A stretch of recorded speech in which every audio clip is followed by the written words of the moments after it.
Welcome to the Diversity Connector podcast, where we explore the rich tapestry of human experiences. I'm your host, Gertrude Mache, and I'd like to acknowledge the traditional custodians of the country on which we meet today. I would also like to pay my respects to elders, past, present, and emerging, and together as we dive into conversations that bridge cultures, challenge stereotypes, and celebrate the unique perspectives each of us brings to the table. Each episode is a journey through stories and insights from a kaleidoscope of voices, each sharing their colorful narrative. Whether you're at home, on the go, or just anywhere in between, you're now part of a community that values understanding, inclusivity, and the beauty of diversity. So plug in your headphones, get comfortable, and let's connect through the power of our shared stories.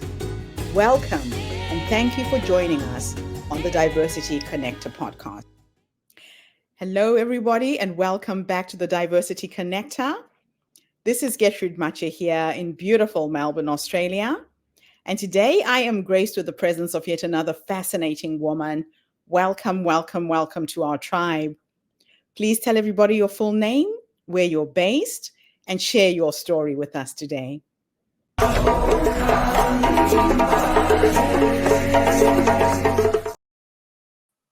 Hi, thank you so much for having me. It's a real pleasure. My name is Dr. Georgia Birch, and I'm based in Melbourne, Australia as well. So it's nice to have both of us in the land of Oz. I'm going to tell you a little bit about my story, and it started probably 20 years ago when my children were very small and they were in primary school, and my son came out one day and said, "I've made a new friend." And I said, "Oh, have you?" And he pointed in a direction, and I said, "Oh, is it that dark boy over there?" And he said, "No, Mum, it's not. It's the boy in the red jumper." And it was the same boy. And so there it started. And my journey started learning a lot about myself and my colonised, socialised views. I'd already done a science degree. I'd done a teaching degree, and I did a master's in women's health. I'd had some time off, and I returned after my family had grown up and gone to school. And I thought, oh, wow, what can I do? I can do a PhD, which I started, and I met a wonderful woman at my local community centre called Fatima. And she was in charge of the mental health group at our local high-rise commission flats. And those are for people who are newly arrived in our country or who require housing, emergency housing.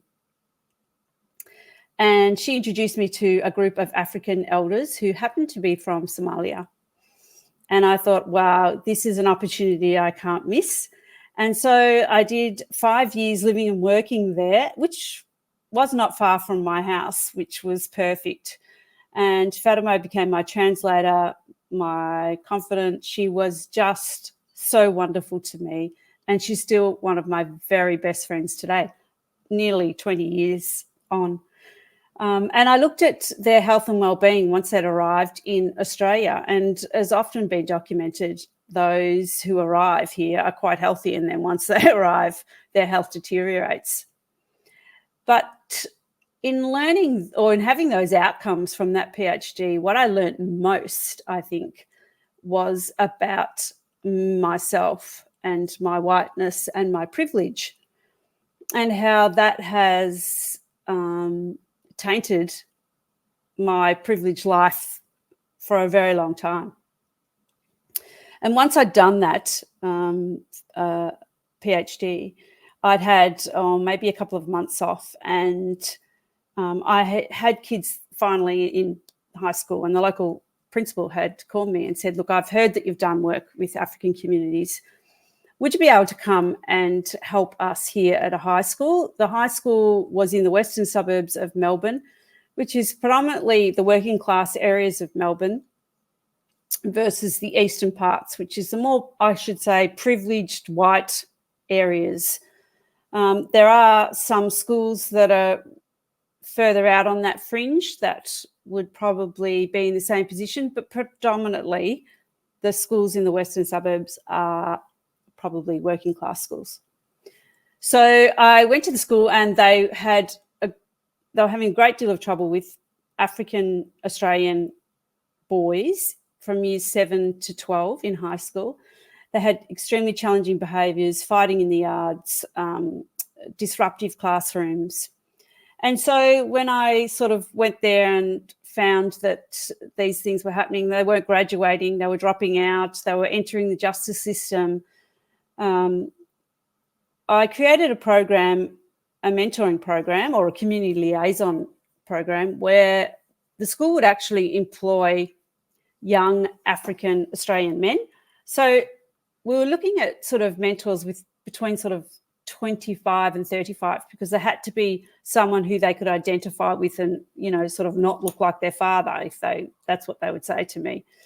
So if I gave you an example, we have a person who's a rapper.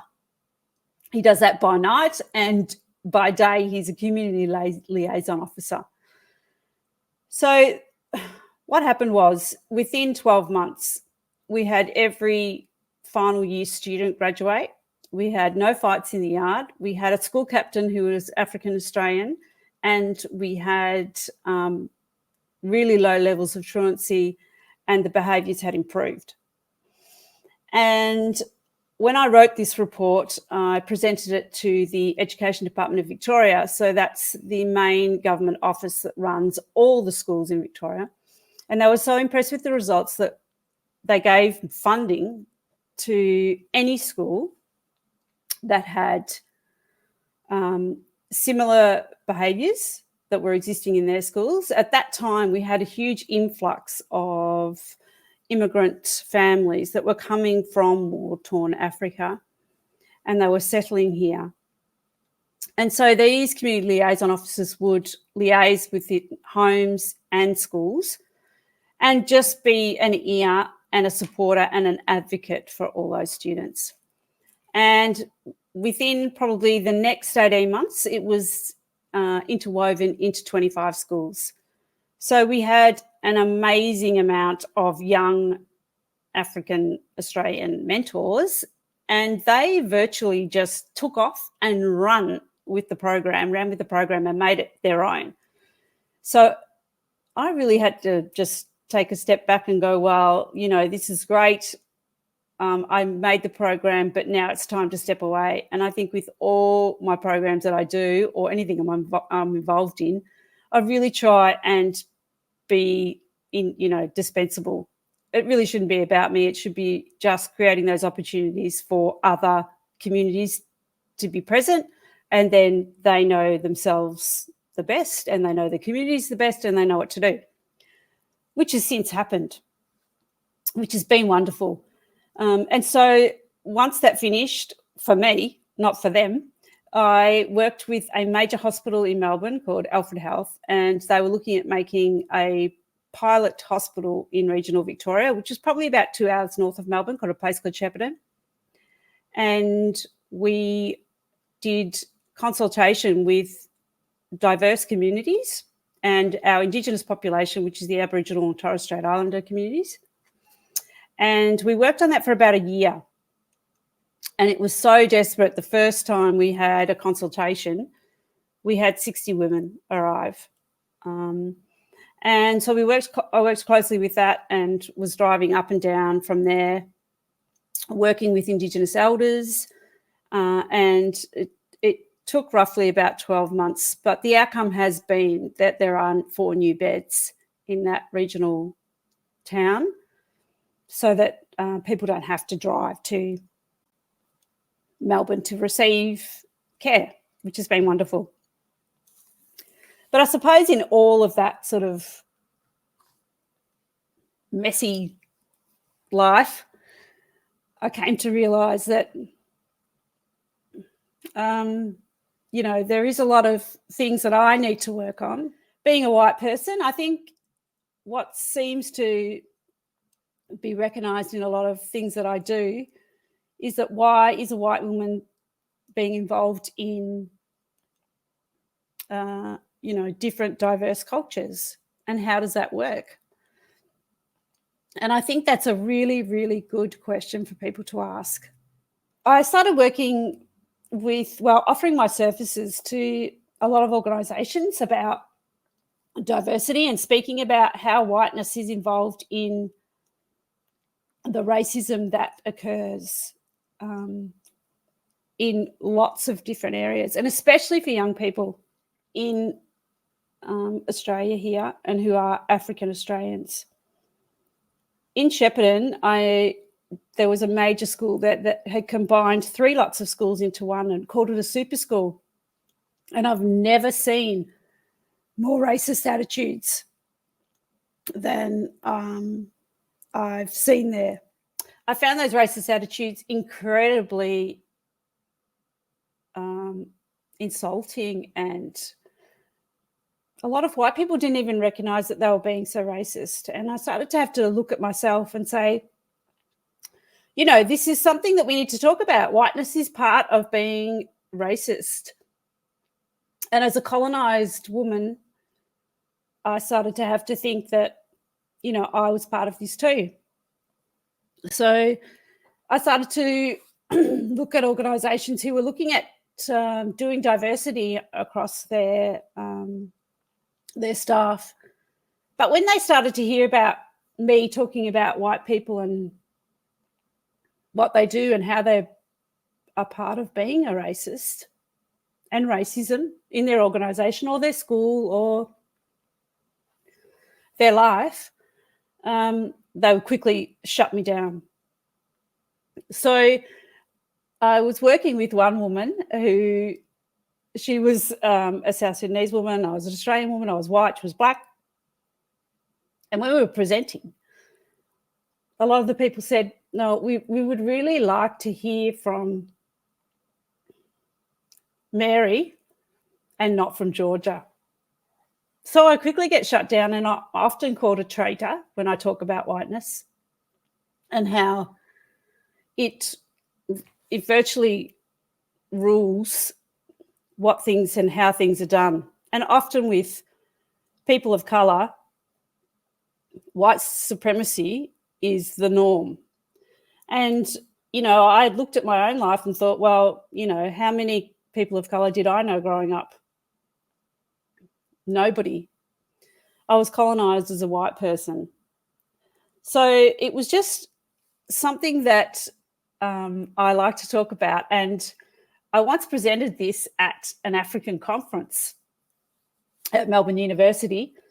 And I thought, well, I'm either going to be, really shut down here, or it's going to go off. And, of course, it went off. Everybody finally came up to me and said, oh, finally, a white person has said something. White women's tears. We love multiculturalism, but we only love it when it's based around our narrative. And I find this a really interesting concept, that white people generally don't want to think themselves as a racist because they're nice people. I think I'm a nice person, so therefore I cannot be racist. But actually that's not the case. I get pointed out by my lovely friends who are of African Australian backgrounds. And look, just one example is, I've introduced somebody as, hi, this is my friend Mary, who's my South Sudanese friend Mary. And they finally came up to me and said, Georgia, I've never introduced you as my Australian friend Georgia. And, there's all these things that have socialised in me that contribute to that racism. And I found that incredibly visual at a school level. Students would be asked outrageous things, or people continually touching the girl's hair, or even the slightest thing. So those microaggressions that cause layer upon layer upon layer. It was unbelievable. And, teachers were like, well, I'm not racist because I'm a nice person, or I don't do this because I came from, I'm a migrant from the 1960s, or I have Aboriginal friends, so I can't be racist. So it's a way of looking at ourselves and looking at how multiculturalism works within the Australian community. We are a very multicultural community, especially here in Melbourne. I think we're probably the multicultural capital. So it's something that I want to explore further, and I'll be looking forward to doing that if there's questions. What an interesting journey you've been on, Georgia. Listening to you speak, it's very refreshing to talk to somebody who's had time to just step back and self-reflect. So in your work, you emphasize the importance of giving a voice to marginalized communities. Could you share an example where your efforts in film or media directly impacted a community's access to health services? So if we talk about maybe justice, which is where a lot of attention goes in Melbourne, and the media portray a lot of African gangs, if you like, here. And the media will put this on the front page of every newspaper that there is. And many of the students that I've spoken to have said, we're just kids hanging around together. So if you have a group of white kids hanging around together, that's completely different to a group of black kids hanging around together. Because if you have a group of black kids hanging around together, they're deemed a gang.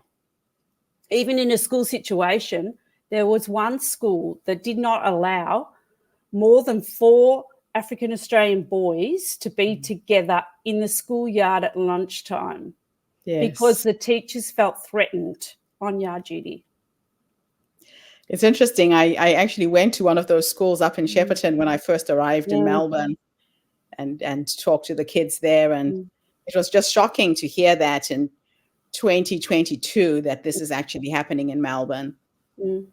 And, in other parts of the world, sometimes you have like a large black community. But here in Melbourne, we're predominantly white. Even though we have a lot of multiculturalism, there might be Greek, Italian. So when we had a group of people come from Africa, it's a completely different story. There is a different look that we haven't been used to.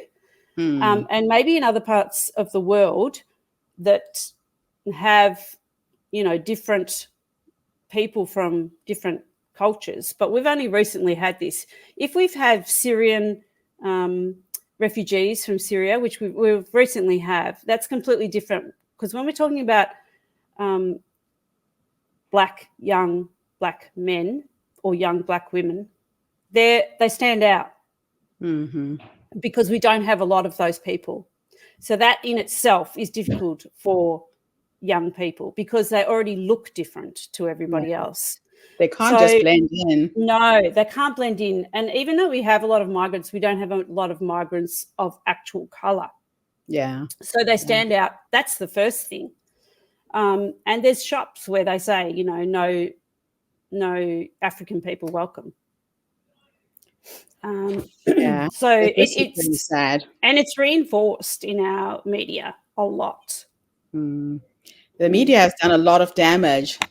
So you talk about social logical barriers that prevent access to health services. What are some of these most significant barriers that you've identified, and how do you approach dismantling them? It's I suppose when you've had your own journey and you've been to a hospital service, you've had to access something, it's difficult enough for a white person. It's difficult enough for me, who can read, can write English, to present themselves and get themselves understood. Yes. I can't imagine, and you're not welcome as well.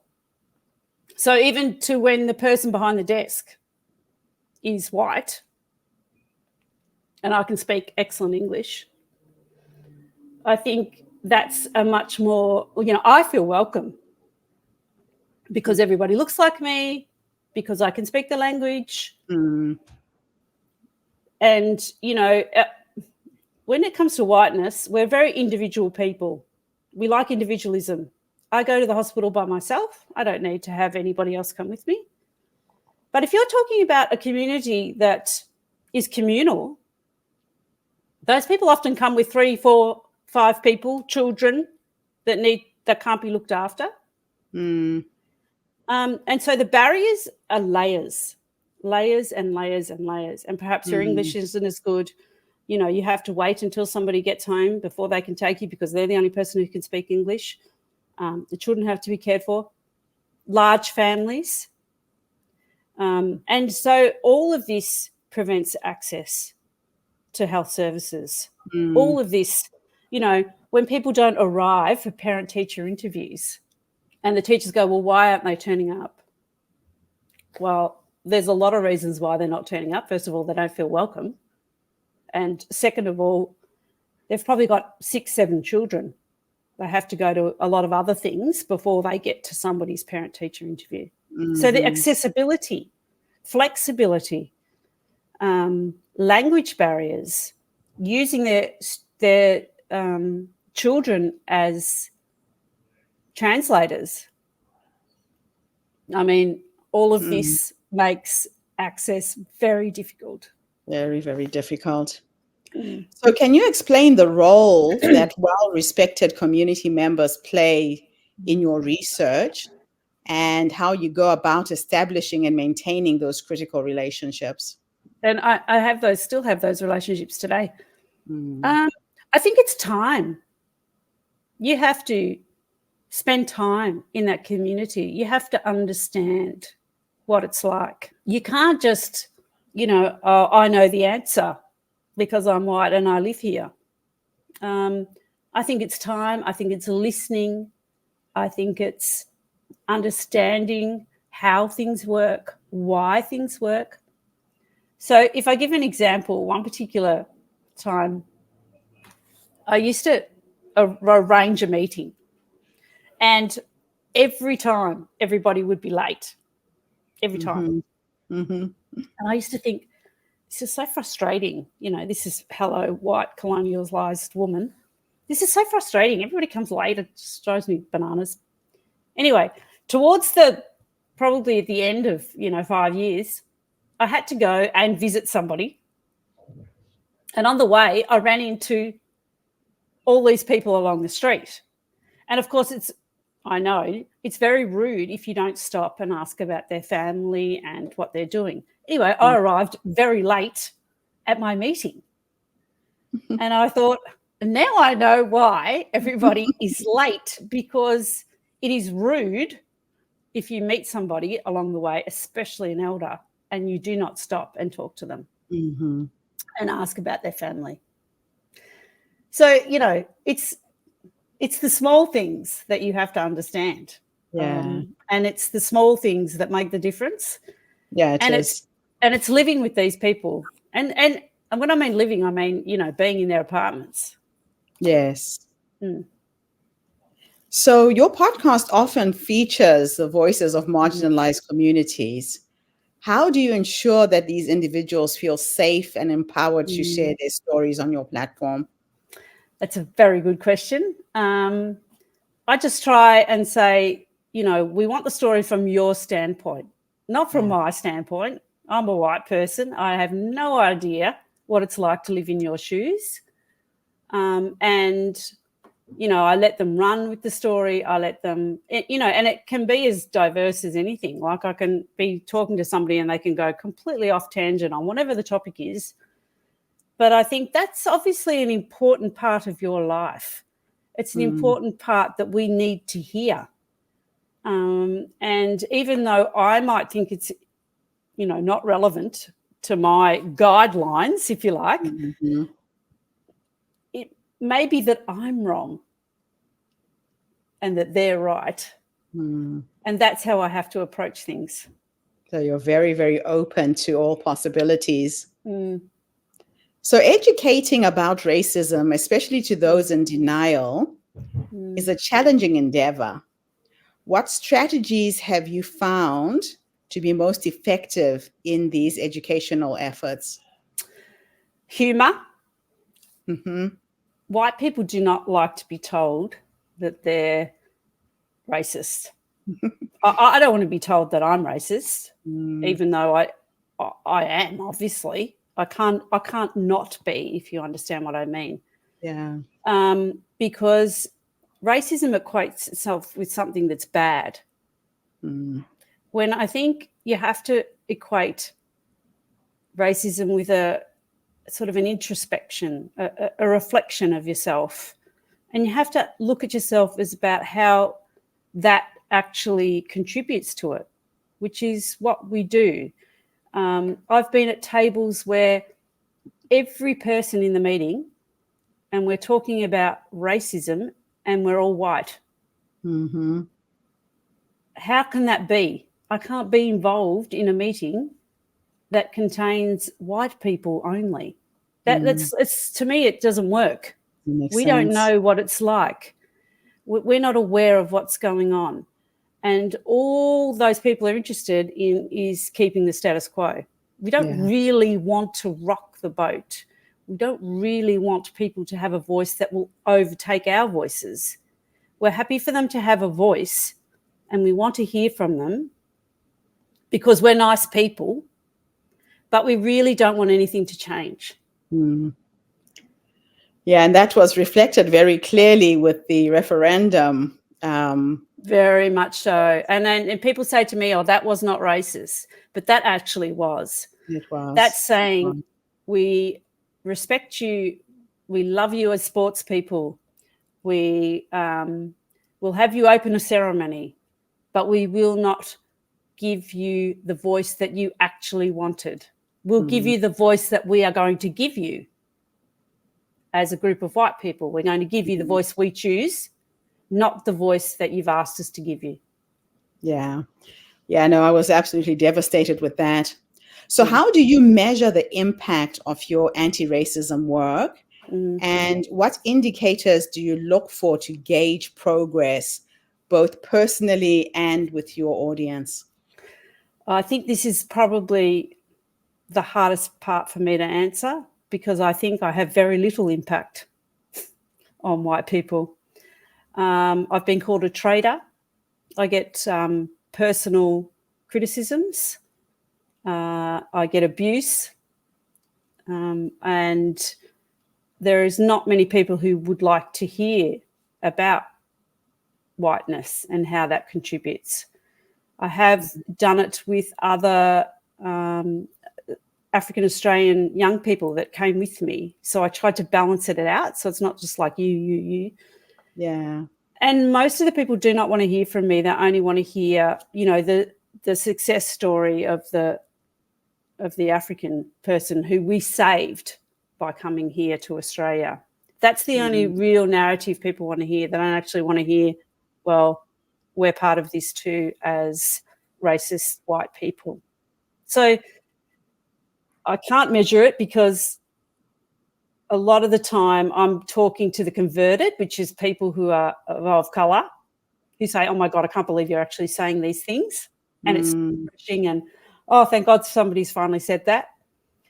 I also have those people of colour friends who definitely tell me when I'm being racist or, saying something that's inappropriate. And I encourage them to do that because how else do I learn?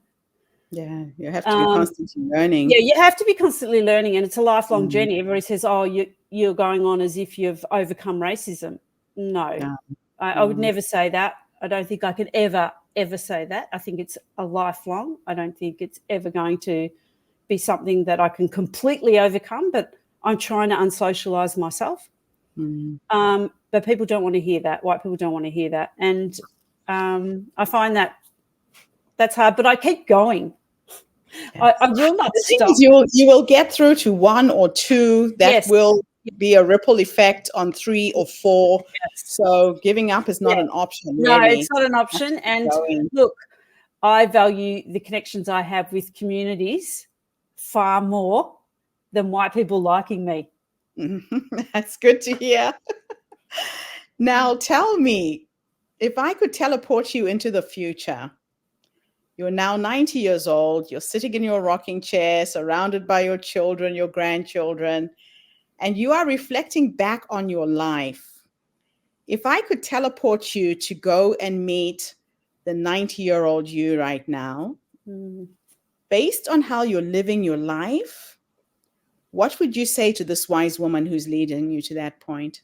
I would say don't stop advocating, or I didn't want to stop advocating for those vulnerable, marginalised people. And no matter what the cost is to me personally, it's never going to be more than those communities already are involved in. Mm-hmm. And people say, oh, you're going to lose money, you don't get contracts, you don't do this. And I have been fine with that, and I hope I'm still fine with that at 90, that I can still have my coffee down at the local cafe with my Somali ladies and their children and grandchildren, and be happy to be with them and to ensure that they're happy, safe, and listened to.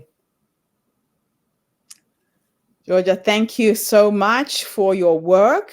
You know, it is challenging. It feels like you're not getting anywhere. But I do believe that the next generation of young people who are coming up in the world need to hear what you're sharing. It's not our generation that will change in a heartbeat. One or two will, but I think it's the younger generation that we're really talking to so they can see the world in a different way. So please do not tire. Just keep on keeping on, knowing that we are behind you. We love the work that you're doing. And thanks again for doing this interview with me today. Thank you so much. Thank you for having me. And thank you to everybody who's tuned in today. The Diversity Connector is bringing us some very unusual people who really treasure and value what diversity is all about and the importance of us celebrating our differences and seeing the commonalities that we have, that we are more alike than we are different. It's really skin deep where these differences lie. So tune in again tomorrow when I interview yet another amazing person. In the meantime, have a fantastic day, morning, or evening, wherever you are in the world. And bye for now. Thanks again, Georgia. Thank you. And that's a wrap, everybody, on today's episode of the Diversity Connector podcast. Thank you for tuning in and being part of our vibrant and global conversation. I'm your host, Gertrude Mache, and it's been an honor to share this space with you, where voices from all walks of life come together to weave a tapestry of diverse perspectives. Remember, every story you've heard today is a thread in the larger fabric of our shared humanity. So, as you step back into your world, carry these stories with you and let them inspire you to embrace and celebrate the rich diversity around us. Don't forget to subscribe, rate, and review our podcast to help us share these inspiring stories with more listeners. Do follow us on social media by looking for the Diversity Connector podcast for more updates. Until then, keep connecting, keep listening, and keep celebrating the beauty of diversity. This is the Diversity Connector podcast signing off.